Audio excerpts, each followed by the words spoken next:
Jacob fears Esau. Jacob went on his way, and the angels of God met him.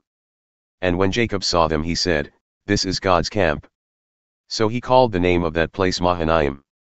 And Jacob sent messengers before him to Esau his brother in the land of Seir, the country of Edom, instructing them, "Thus you shall say to my lord Esau, Thus says your servant Jacob, I have sojourned with Laban and stayed until now.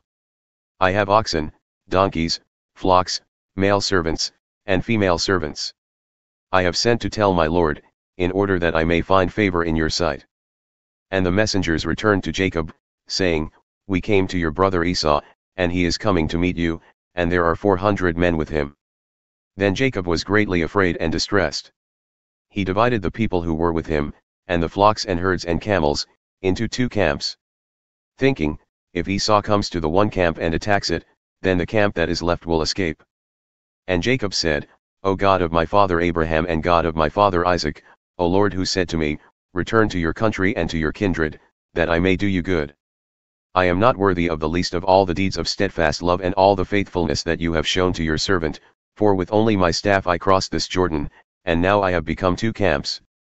Please deliver me from the hand of my brother, from the hand of Esau, for I fear him, that he may come and attack me, the mothers with the children.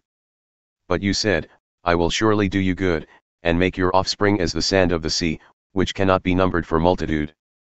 So he stayed there that night, and from what he had with him he took a present for his brother Esau.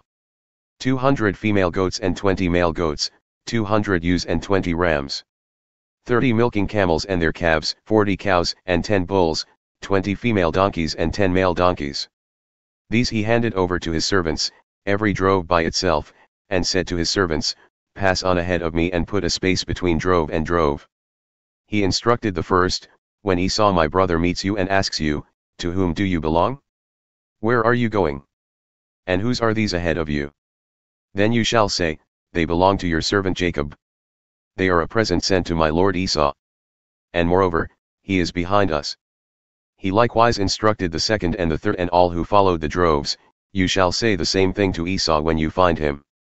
And you shall say, Moreover, your servant Jacob is behind us.